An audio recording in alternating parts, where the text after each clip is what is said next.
اعلی حضرت مفتی اعظم حجت الاسلام بریلی تجھے سلام۔ السلام علیکم ورحمۃ اللہ تعالی وبرکاتہ۔ مرکز اہل سنت جامعہ رضویہ منظر اسلام کے یوٹیوب چینل ہم سبق درس نظامی میں آپ کا خیر مقدم ہے۔ پیارے بچوں، جنہوں نے اب تک ہمارے چینل کو سبسکرائب نہیں کیا ہے وہ ضرور سبسکرائب کر لیں اور بیل آئیکن یعنی گھنٹی بھی بجا دیں تاکہ ہر ویڈیو کی نوٹیفیکیشن اطلاع اپلوڈ کرتے ہی آپ تک پہنچ جائے، اور اپنے ساتھیوں سے بھی شیئر کریں، شیئر کرنا نہ بھولیں تاکہ ان کو بھی فائدہ حاصل کرنے کا موقع ملے، اور بات پسند آئے تو لائک بھی کیا کریں اور اپنے قلبی تأثر کو ضرور کمنٹ کر کے بتائیں۔ بسم اللہ الرحمن الرحیم۔ فنقول نحن لا ندعی ان العام لا احتمال فیہ اصلا فاحتمال التخصیص فیہ کا احتمال المجاز فی الخاص فاذا اکد یصیر محکمہ اے لا یبقى فیہ احتمال اصلا لا ناشن عن دلیل ولا غیر ناشن الی آخر العبارہ۔ آج کے سبق میں صاحب توضیح یہ بیان کر رہے ہیں کہ ماقبل میں آپ نے پڑھا تھا کہ امام شافعی علیہ رحمۃ و رضوان نے کہا تھا کہ عام تخصیص کا احتمال رکھتا ہے اور عام کے اندر تخصیص شائع زائع ہے، مشہور ہے، بہت ہوتی ہے۔ تو اور جبکہ امام اعظم علیہ رحمۃ و رضوان نے یہ فرمایا تھا کہ عام ہمارے نزدیک قطعی ہے، اور امام شافعی کا مدار عام کے ظنی ہونے کا یہی تھا کہ وہ تخصیص کا احتمال رکھتا ہے۔ صاحب توضیح حنفی ہیں، تو وہ امام شافعی علیہ رحمۃ و رضوان نے جو فرمایا ہے وہ آپ کے قول کا تجزیہ کرتے ہیں کہ امام شافعی علیہ رحمۃ و رضوان کا یہ فرمانا کہ عام میں تخصیص کا احتمال ہوتا ہے اور تخصیص عام کے اندر شائع زائع ہے، یہ کس حد تک یہ بات درست ہوتی ہے اس کا تجزیہ کرتے ہیں صاحب توضیح۔ ایک بات ماقبل میں یہ بھی کہی گئی تھی، جیسے کہ واقفیہ نے کہا تھا کہ وہ مجمل ہے، اس میں توقف کیا جائے گا، اجمال کی وجہ سے ہی کل اور اجمعوں سے اس کی تاکید لائی جاتی ہے۔ تو صاحب توضیح اس کا بھی جواب دیں گے کہ یہ تاکید الکل اور اجمعوں کے ذریعے سے کیوں لائی جاتی ہے، اس کی وجہ کیا ہے۔ اور خلاصہ گفتگو یہ ہے کہ امام شافعی علیہ رحمۃ و رضوان نے جو یہ کہا ہے کہ عام کے اندر تخصیص شائع زائع ہے، یہ ہمیں تسلیم نہیں ہے۔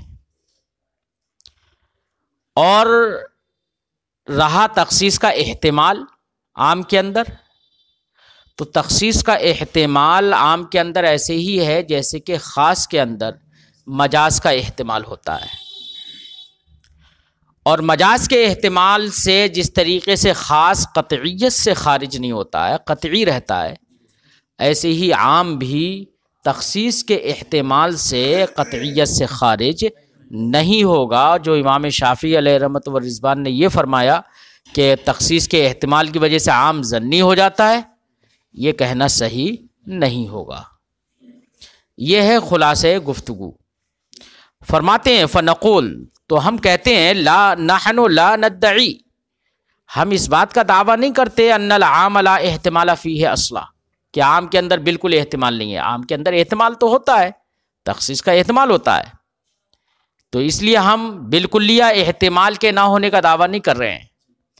فاحتمال التخصیص فیہ کا احتمال المجاز، لیکن فرماتے ہیں کہ عام کے اندر تخصیص کا احتمال ایسے ہی ہے جیسے کہ خاص کے اندر مجاز کا احتمال ہوتا ہے۔ فَإِذَا اُكِّدَ، تو خاص کے اندر جیسے مجاز کا احتمال ہوتا ہے، تو اب مجاز مراد نہیں ہے، اس کے لیے کوئی نہ کوئی قرینہ کی ضرورت پڑتی ہے نا، یا اس کو محکم کرنا پڑتا ہے۔ ایسی عام کے اندر تخصیص کا احتمال ہوتا ہے جب اس کو کل اور اجمعوں سے موقت کر دیا جاتا ہے، تو اب احتمال ختم ہو جاتا ہے، وہ مؤکد ہو جاتا ہے، اور جب مؤکد ہو گیا تو اب وہ محکم ہو جاتا ہے، اس کے اندر بالکل احتمال نہیں رہتا ہے۔ نہ ہی جب اس کو کل اور اجماع سے مؤکد کر دیا تو اب اس میں نہ احتمال ناشی عن دلیل رہتا ہے، نہ ہی احتمال ناشی لا عن دلیل رہتا ہے، کوئی احتمال ہی نہیں رہتا ہے پھر بعد میں۔ فی نفسی ہی عام کے اندر تخصیص کا احتمال رہتا ہے، لیکن یہ تخصیص کا احتمال ایسے ہی ہے جیسے کہ خاص کے اندر مجاز کا احتمال، اور مجاز کے احتمال سے خاص قطعیت سے خارج نہیں ہوتا ہے، تو ایسے ہی تخصیص کے احتمال سے عام بھی قطعیت سے خارج نہیں ہوگا۔ فرماتے ہیں فَإِذَا أُكِّدَ يَصِيرُ مُحْكَمًا، تو جب کل اور اجمعوں سے مؤکد ہو جاتا ہے وہ عام تو وہ محکم ہو جاتا ہے۔ محکم ہونے کا مطلب یہ ہے کہ لا يبقى فيه احتمال اصلا، اب تاکید کے بعد اس کے اندر بالکل احتمال نہیں رہتا ہے، نہ ہی احتمال ناشی عن دلیل اور نہ ہی غیر ناشی۔ فَإِنْ قِيلَ، اب ایک اعتراض ہے، شبہہ ہے کہ ٹھیک ہے یہ بات مانتے ہیں کہ عام کے اندر تخصیص کا احتمال ایسے ہی ہے جیسے کہ خاص کے اندر مجاز کا احتمال، لیکن تو خاص کے اندر تو مجاز کا احتمال ہوتا ہے، اور وہ مجاز کا احتمال تو عام کے اندر بھی رہتا ہے۔ مثلا آپ نے کہا جاء زید، تو یہاں پر مجاز کے اندر یہاں پر خاص کے اندر مجاز کا احتمال ہے کہ یہ احتمال ہے کہ ہو سکتا ہے زید خود سے نہ آیا ہو، اس کا پروانہ آیا ہو، اس کا خط آیا ہو، اس کا حکم آیا ہو، بات سمجھا، یہ احتمال ہے۔ تو یہاں پر کہا جائے جاء زید النفس، زید خود آیا، تو اب یہاں پر تاکید ہو گئی، اب احتمال مجاز ختم ہو گیا نا۔ ایسی عام کے اندر بھی تو مجاز کا احتمال ہوتا ہے۔ مثال کے طور پر ہم نے کہا جاءنی القوم، میرے پاس قوم آئی، تو القوم عام ہے، یہاں پر بھی مجاز کا احتمال ہے کہ ہو سکتا ہے قوم خود نہ آئی ہو، اس کا حکم آیا ہو، اس کا آرڈر آیا ہو، بات سمجھائی نہیں آئی، یا قوم کے کچھ ایسے معزز افراد آئے ہوں جو سربراہی، جن کے لیے سیادت اور سربراہی ہو، اور پھر نسبت پوری قوم کی طرف کر دی گئی ہو، ایسا ہوتا ہے۔ تو مجاز کا احتمال تو عام کے اندر بھی ہے، مزید عام کے اندر تخصیص کا بھی احتمال ہے، تو عام کے اندر دو احتمال ہو گئے، ایک احتمال مجاز اور ایک احتمال تخصیص۔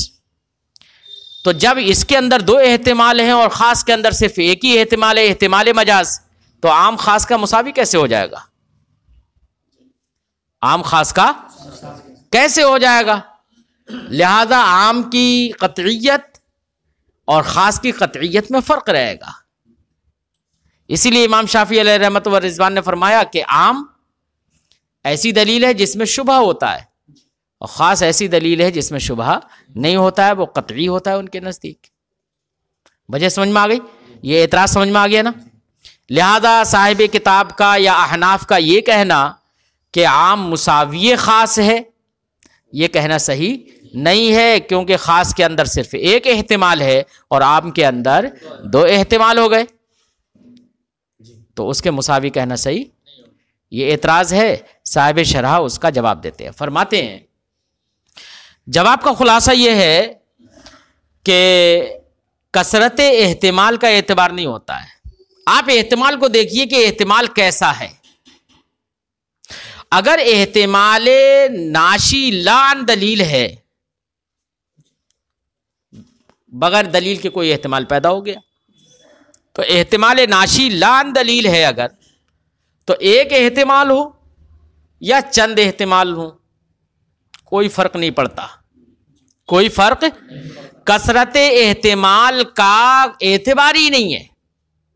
مثال کے طور پر دو لفظ ہیں، دونوں لفظ اپنے معنی حقیقی پر دلالت کرتے ہیں، اور ان کے لیے دونوں لفظوں میں سے ایک کا معنی مجازی ایک ہے اور ایک کا معنی مجازی دو ہیں مثلا، لیکن وہ ایسے معنی مجازی ہیں کہ جن پر کوئی قرینہ نہیں ہے، کوئی دلیل نہیں ہے، تو بغیر قرینہ اور بغیر دلیل کے آپ احتمال مجاز تو دیکھیے دونوں لفظوں میں، ایک میں ایک ہے ایک میں دو ہیں مثلا، اور قرینہ کسی میں نہیں ہے۔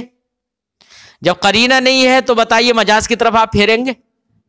نہیں پھیریں گے نا مجاز کی طرف.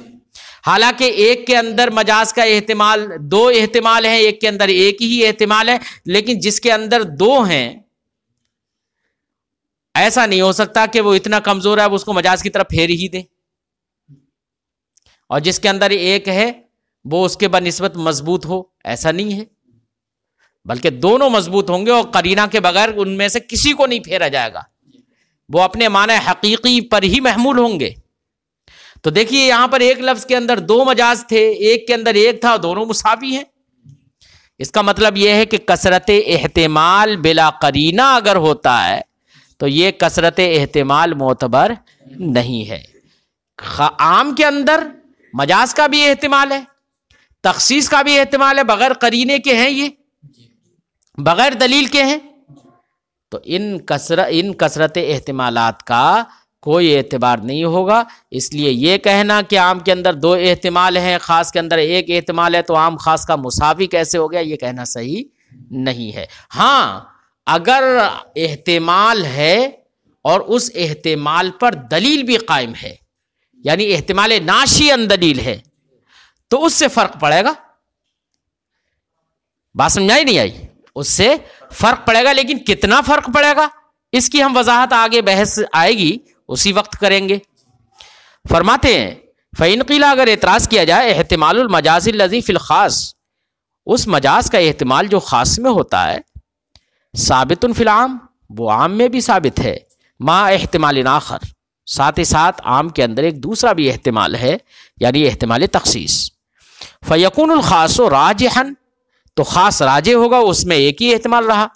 فالخاص کالنص، تو خاص نص کی طرح ہے.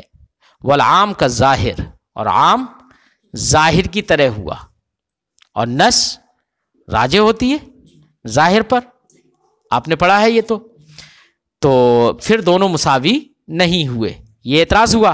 قلنا، ہم جواب دیں گے، لما کان العام موضوعا للکل، جب عام سب کے لیے موضوع ہے، سارے افراد کے لیے جن کو وہ شامل ہوتا ہے، کانا ارادت البعض دون البعض بطریق المجاز، تو بعض مراد لینا اور بعض افراد مراد نہ لینا یہ تو بطریق مجاز ہی ہوگا. ارے بھئی وہ موضوع ہے سب کے لیے، تو اس کا معنی حقیقی کیا ہے؟ سب مراد لیے جائیں. اور جن لوگوں نے یہ کہا کہ بعض مراد ہوں گے، ادنا مراد ہوگا، تو بعض مراد لینا اور بعض مراد نہ لینا یہ تو بطریق مجاز ہی تو ہوگا نا. بھئی کوئی نہ کوئی قرینہ کی وجہ سے آپ مراد لے رہے ہیں، تو بعض مراد لینا بعض مراد نہ لینا یہ بھی بطریق مجاز ہے.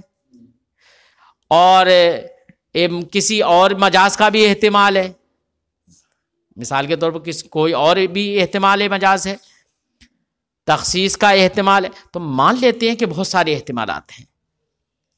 لیکن ایک بات بتائیے، بعض مراد لینا بھی تو بطریق مجاز ہے. تو مجاز کا قول امام شافعی جیسے بعض افراد مراد لیتے ہیں، تخصیص کر لیتے ہیں، خصوص عام خاص ہو جاتا ہے، تو وہ بھی بطریق مجاز ہی تو ہوگا نا. ہاں بہرحال کئی مجاز مان لو، ہم مان لیتے ہیں، لیکن کثرت احتمالات یہ معتبر نہیں ہے جب تک کہ قرینہ قائم نہ ہو. فرماتے ہیں وہ کثرت و احتمالات المجاز، اور مجاز کے احتمالات کی کثرت لا اعتبار لہا، ان کے لیے ان کا کوئی اعتبار نہیں ہے. فَإِذَا كَانَ لَفْظٌ، مثال سے سمجھا رہے ہیں، جیسے کہ کوئی لفظ خاص ہو جس کا معنی ایک معنی مجازی ہو، وَلَفْظٌ خاصٌ آخر، ایک دوسرا لفظ خاص ہو جس کے دو معنی مجازی ہوں، دو معنی مجازی ہوں یا دو سے زیادہ ہوں، ولا قرینۃ للمجاز اصلا، اور کہیں اور دونوں میں کہیں پر بھی مجاز پر کوئی قرینہ نہ ہو. تو دیکھو لفظ دو ہیں اور دونوں خاص ہیں، ایک کا ایک مجاز، ایک کے دو یا دو سے زیادہ مجاز ہیں. تو فرماتے فإن اللفظین متساویان فی الدلالۃ علی المعنی الحقیقی، تو یہ دونوں لفظ خاص اپنے معنی حقیقی پر دلالت کرنے میں متساوی ہوں گے. ایسا نہیں ہے کہ اول کو ترجیح دی جائے دوسرے کو ترجیح نہ دی جائے، سمجھے نہیں؟ حالانکہ ایک کے اندر مجاز ایک اور ایک کے اندر مجاز دو یا دو سے زیادہ. تو یہ تو امام شافعی بھی یہاں پر خاص کے اندر کہتے ہیں کہ دونوں برابر ہوں گے دلالت کرنے میں معنی حقیقی پر، جب تک کہ قرینہ قائم نہیں ہو رہا ہے. ٹھیک ہے نا؟ تو اس کا مطلب یہ ہے کہ کثرت احتمال کا اعتبار نہیں ہوتا ہے بلا قرینہ. تو عام کے اندر اگر مان لو 2 احتمال ہو بھی گئے تو کیا فرق پڑ رہا ہے جب تک کہ دلیل قائم نہیں ہے. فرماتے ہیں فعلم، تو اس سے جان لیا گیا ان احتمال المجاز الواحد الذي لا قرینۃ له مساو لاحتمالات مجازات کثیرۃ لا قرینۃ لها. اس سے یہ معلوم ہو گیا کہ مجاز واحد جس پر کوئی قرینہ نہ ہو وہ مساوی ہوتا ہے. مجاز واحد کا احتمال جس پر قرینہ نہ ہو یہ احتمال مساوی ہوتا ہے احتمالات مجازات کثیرہ کا جن پر قرینہ نہ ہو. لہذا کثرت احتمالات سے کوئی فرق نہیں پڑتا ہے. اس لیے اعتراض کرنا کہ خاص کے اندر تو ایک احتمال ہوتا ہے، عام کے اندر 2 احتمال ہوتے ہیں، اس لیے خاص عام کی طرح نہیں ہوگا بلکہ ان کے درمیان نسبت نص اور ظاہر کی ہوگی، یہ کہنا صحیح نہیں ہے. ولا نسلم ان التخصیص الذي يورث شبهة في العام شائع بلا قرینہ.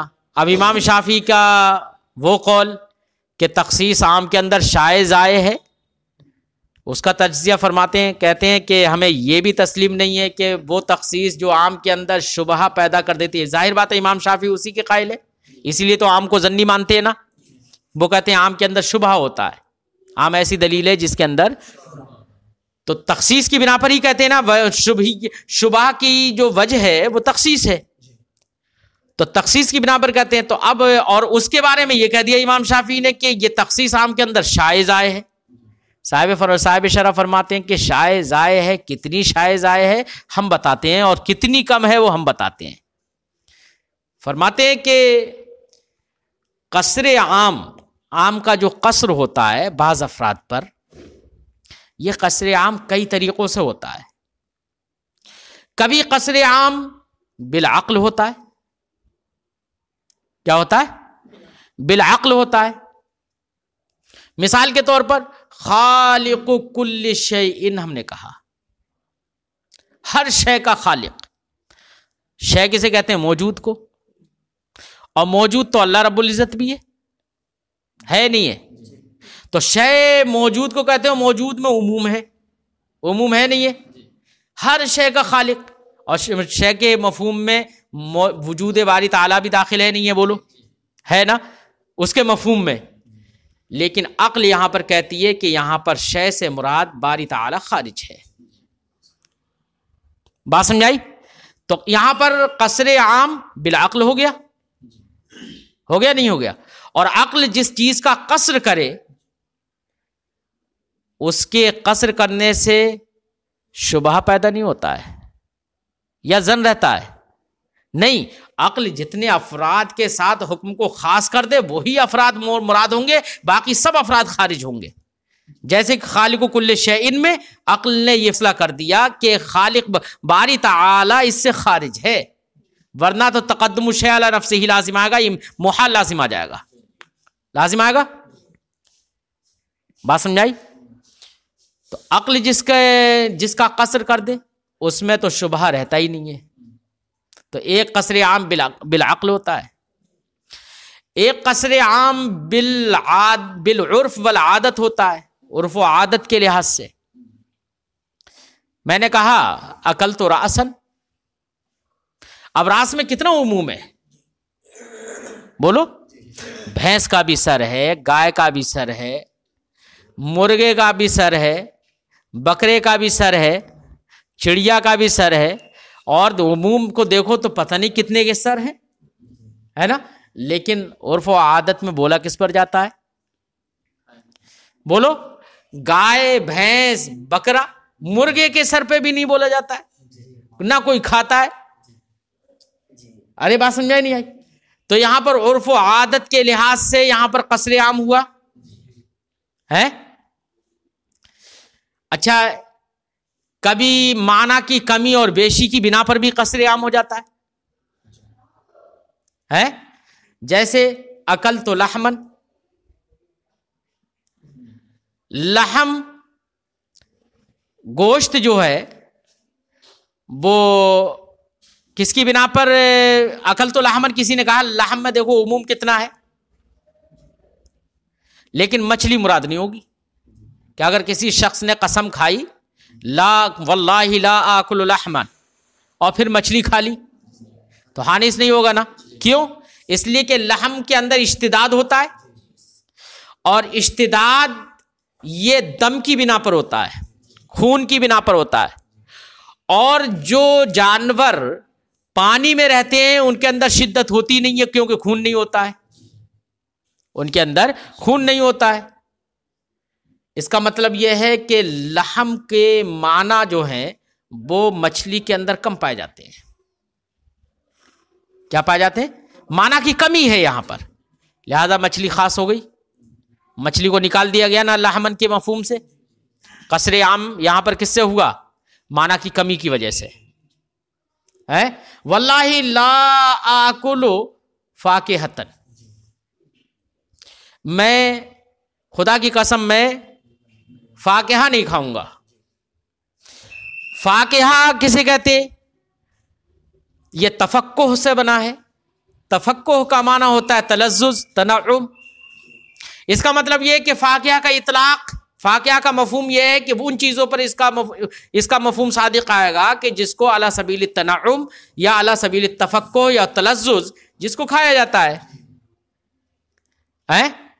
لہذا لا آکل فاکہہ کسی قسم کھانے والے نے کہا تو اس میں ہمارے یہاں کے لحاظ سے انگور یا عرب کے لحاظ سے کھجور وغیرہ ہے نا، یہ داخل نہیں ہوں گی. کیوں؟ اس لیے کہ عرب کے اندر کھجور علی سبیل تلذذ نہیں کھائی جاتی ہیں، تنعم نہیں کھائی جاتی ہیں، بلکہ وہ تو بطور غذا کھائی جاتی ہیں. ہمارے یہاں پر تو اگرچہ کھجور بطور تنعم ہی کھائی جاتی ہے. سمجھے نہیں؟ تو اب عرب ہی میں لے لو کہ کھجور علی سبیل التنعم کھائی جاتی ہے، وہ علی سبیل غذا کھائی جاتی ہے، غذائیت کے طور پر کھائی جاتی ہے. اس کی سب سے بڑی دلیل تو یہ ہے بخاری شریف کی وہ احادیث جن کا مفہوم یہ ہے کہ نبی کریم صلی اللہ علیہ وسلم نے ولیمہ بھی کھجور سے کیا تھا. ایک ولیمہ سرکار دو عالم صلی اللہ علیہ وسلم نے کھجور سے کیا، اور وہاں پر کھجور ایسی کھائی جاتی ہے جیسے ہمارے یہاں پر چاول اور گیہوں کھائے جاتے ہیں. سمجھے نہیں؟ تو علی سبیل تنعم اور تلذذ وہ کھائی نہیں جاتی ہے. اور فاکہہ کا اطلاق اسی پر ہوگا جو کہ، لہذا اس سے انگور ہے، کھجور ہے، یہ خارج ہو جائیں گے نا، یا اس طرح کے دوسرے میں بھی خارج ہو جائیں گے. تو فاکہہ تو عام تھا لیکن کچھ کو خاص کر لیا گیا یہاں پر. کس طور سے؟ معنی کی زیادتی کی وجہ سے. کیونکہ جس کے اندر جو اعلیٰ سبیل التفقہ کے ساتھ ساتھ، اعلیٰ سبیل التلذذ کے ساتھ ساتھ اعلیٰ سبیل الغذا کھایا جاتا ہو، اس کے اندر معنی کی زیادتی ہو گئی نا. تو دیکھیے قصر عام تو مختلف طریقوں سے ہوتا ہے، عقل سے ہوتا ہے، حس سے ہوتا ہے، عادت سے ہوتا ہے، معنی کی کمی اور بیشی سے ہوتا ہے. لیکن ان چیزوں کے ذریعے سے جو قصر عام ہے، یہ سب جس کے ذریعے سے قصر ہو رہا ہے، یہ سب کے سب کلام کے قبیل سے نہیں ہے، یہ غیر کلام ہے. کیا ہے یہ؟ غیر کلام. اور کبھی قصر عام کلام کے ذریعے سے بھی ہوتا ہے. کیا ہوتا ہے؟ کلام کے ذریعے سے. اب کلام میں بھی آپ کو دیکھنا پڑے گا کہ کلام مستقل ہے یا غیر مستقل ہے.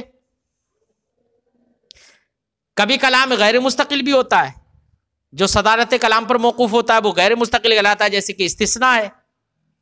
ارے استثناء ہے، جاءنی القوم، قوم آئی، عموم ہے نا، قصر کر دیا الا زید، مگر زید نہیں آیا.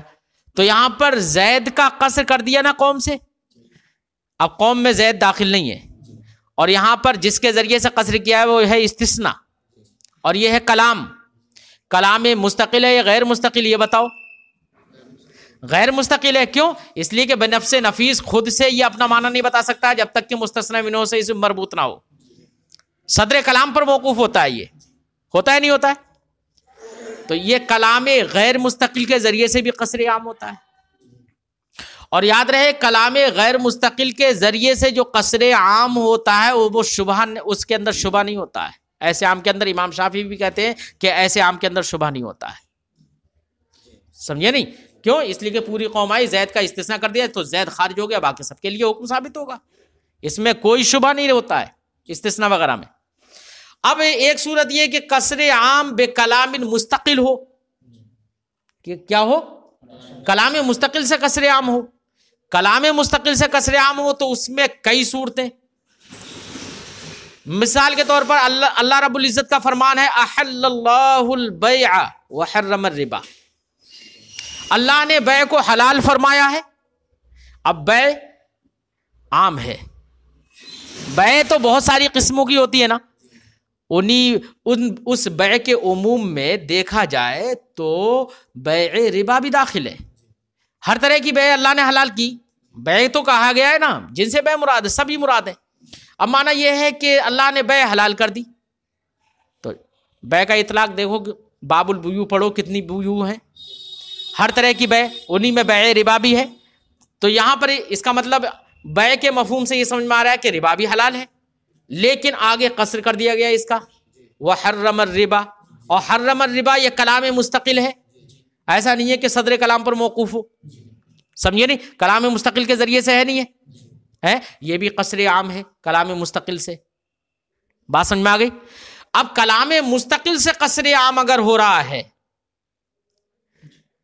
تو اس کی چند صورتیں، یا تو وہ کلام مستقل موصول ہوگا، عام کے ساتھ جڑا ہوا ہوگا، دونوں ایک ساتھ ہی نازل ہوئے، جیسے کہ یہی مثال ہم نے دی تھی، یا کلام مستقل موصول نہیں ہوگا، متراخی ہوگا۔ تو متراخی اگر ہو تو اس کا نام بھی تخصیص نہیں رکھتے ہیں، اس کا نام رکھتے ہیں نسخ۔ ارے بھائی عام پہلے نازل ہوا، بعد میں اس کی تخصیص کلام مستقل سے اس کی تخصیص ہو گئی ہے، تخصیص سے ہم لفظ بول رہے ہیں قصر ہو گیا، کیا ہو گیا؟ قصر ہو گیا اس کا کلام مستقل کے ذریعے سے، اور وہ کلام مستقل بعد میں نازل ہوا ہے جس کے ذریعے سے قصر ہوا ہے، تو اس کو تخصیص نہیں بولا جاتا ہے آپ کے نزدیک بھی، کسی کے نزدیک سے تخصیص نہیں کہتے ہیں، اسے کہتے ہیں نسخ، بعد والا ناسخ ہوگا اور پہلے والا منسوخ ہو جائے گا، اور جو ناسخ ہو جائے حکم اسی پر ہوگا، اب وہ تو ختم ہو گیا، اب تو شبہہ کا مسئلہ ہی ختم ہو گیا یہاں تو، ہے نا۔ یا یہ ہے کہ تراخی معلوم نہ ہو اور نہ ہی موصول ہونا معلوم ہو، یا تو ایسی صورت میں تراخی بھی معلوم نہیں ہو پا رہی ہے، تو ایسی صورت میں تعارض کا حکم ثابت ہوگا۔ کس کا حکم ثابت ہوگا؟ تطبیق کی صورت نکل سکتی ہے تو تطبیق کریں گے، ہے نا، ورنہ تو ہمیں مدت نہیں معلوم ہے تو ہم اپنے حساب سے اس میں تطبیق کی صورت نکالیں گے۔ جیسے حضرت علی رضی اللہ تعالیٰ عنہ نے ابعاد الاجلین کا قول کیا تھا نا، تطبیق کی صورت نکالی تھی، اور نسخ والی صورت وہ حضرت عبداللہ ابن مسعود کا قول، کہ انہوں نے کہا تھا کہ اولات الاحمال والی آیت کریمہ جو ہے وہ ناسخ ہے، ٹھیک ہے نا۔ جہاں پر ہم تطبیق کی صورت نکالتے ہیں کہ حکم تعارض جہاں پر ثابت ہوتا ہے، ان اللہ تو حقیقتاً وہاں پر بھی نسخ ہی ہوتا ہے، ان اللہ وہاں پر بھی حقیقتاً نسخ ہی ہوتا ہے، لیکن چونکہ ہمیں تاریخ معلوم نہیں ہوتی ہے، ہم تاریخ سے ناشنا ہوتے ہیں، اس لیے ہم وہاں پر تعارض کا حکم لگا کر اور تطبیق کی صورت نکالتے ہیں، سمجھے نہیں؟ اور تطبیق کی صورت نہیں نکل سکتی ہے تو پھر حکم یہ ہو جاتا ہے اذا تعارض تساقط۔ اتنی ذریعے سے کتنی ہم نے صورتیں دکھا دی قصر عام کی، ان ساری صورتوں میں صرف اور صرف تخصیص نام ہے اس صورت کا جہاں پر قصر عام کلام مستقل کے ذریعے سے ہوتا ہو اور وہ کلام مستقل اس عام کے ساتھ موصول ہو، متراخی نہ ہو۔ کیا ہو؟ موصول ہو، متراخی نہ ہو، صرف اس صورت کو کہتے ہیں تخصیص۔ صورتیں کتنی ہیں؟ بہت ساری، اور تخصیص ایک صورت میں، اور آپ کہہ رہے ہیں شائز آئے ہیں، یار صاحب توضیح کرے وہ کیا لفظ استعمال کیے، وَقَلِيلٌ مَّا هُوَ، آپ کہہ رہے ہیں شائز آئے ہیں اور تخصیص قلیل ما ہوا، اتنی صورتوں میں ایک ہی صورت ہو، یہ تو کتنی کم ہے، اور آپ کہہ رہے ہیں شائز آئے، تجزیہ ہو گیا نا۔ ترجمہ لگاتے ہیں، وَلَا نُسَلِّمُ، ہم تسلیم نہیں کرتے ان تخصیص الذی یورث شبہۃ فی العام، کہ وہ تخصیص جو کہ عام کے اندر شبہ پیدا کرے، شائع بلا قرینہ، وہ بلا قرینہ شائع ضائع ہے، یہ ہمیں تسلیم نہیں ہے. کیوں؟ فإن المخصص اذا کان هو العقل، کیونکہ مخصص یا یہ کہو قاصر، سمجھے نہیں کیا کہو، بلکہ مخصص کی جگہ یہاں پر قاصر ہی کہنا چاہیے تھا صاحب توضیح کو، کیونکہ مخصص یعنی قاصر اگر عقل ہے یا عقل کے جیسی کوئی چیز ہے جو کہ کلام غیر، جو مستقل نہ ہو، جو کلام نہ ہو، عقل ہے، عادت ہے، حس ہے، معنی کی کمی ہے، بیشی ہے نا، اور نحبہ سے وہی مراد ہے. فہو فی حکم الاستثناء، تو وہ استثناء کے حکم میں ہے، علی ما یاتی، جیسے کہ عنقریب بات آئے گی. کیا آئے گی؟ عنقریب بات آئے گی. بلکہ صاحب کتاب نے تو یہاں پر یہ کہہ دیا وہ استثناء کے حکم میں، حالانکہ استثناء میں تھوڑی تفصیل ہے. کبھی کبھی استثناء ایسا ہوتا ہے کہ جس میں جہالت ہوتی ہے، کبھی کبھی ایسا استثناء ہوتا ہے جس میں جہالت نہیں ہوتی ہے، تو اس کا حکم الگ الگ ہے.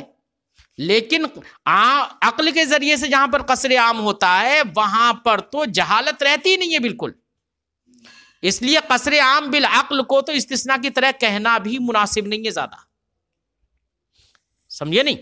بہرحال صاحب کتاب نے کہا فہو فی حکم الاستثناء، وہ استثناء کے حکم میں ہے، علی ما یاتی، جیسے کہ قریب آئے گا. ولا یورث شبہۃ، عقل سے قصر ہو یا عادت سے ہو یا عرف سے ہو یا کسی اور سے ہو تو یہ شبہ پیدا نہیں کرے گا. فإن کل ما یوجب العقل، کیونکہ ہر وہ چیز جس کا عقل جس کو واجب کرے، ہر وہ چیز جس کے بارے میں عقل یہ واجب کرے کہ وہ داخل نہیں ہے، لا يدخلو، تو وہ داخل نہیں ہوگا، ہے نا. وما سوا ذالک يدخل تحت العام، اور اس کے جس کو خارج کیا ہے عقل نے اس کے ما سوا عام کے تحت داخل ہی ہوگا، یقینی طور پر یہ شبہ کو پیدا نہیں کرے گا. وإن كان المخصص هو الكلام، اور اگر قصر عام کرنے والا کلام ہے، عقل وغیرہ نہیں ہے، تو اس میں بھی کئی صورتیں ہیں. فإن كان متراخیا، اگر وہ متراخی ہے، فلا نسلم، تو ہمیں تسلیم نہیں ہے انہ مخصص، کہ وہ مخصص ہے، بل ناسخ، بلکہ وہ کیا ہے؟ ناسخ ہے. فبقی الکلام فی المخصص الذی یکون موصولا، تو اب بات بچی اس کلام میں جو کہ قصر عام کرے اور وہ موصول ہو عام سے، متراخی نہ ہو، ہے نا، موصول بے معنی مقرون ہو، ہے نا. وَقَلِيلٌ مَّا ہُوَ، یہ تو بہت کم ہے، اسی کی صورت میں اسی کا نام تخصیص ہے، اور یہ تو بہت کم ہے. بات سمجھ آئی؟ تفصیل تو ہم نے آگے تک کی بتا دی ہے، لیکن چونکہ گھنٹی ختم ہو گئی، انشاءاللہ آئندہ سبق میں ترجمہ لگاتے ہیں.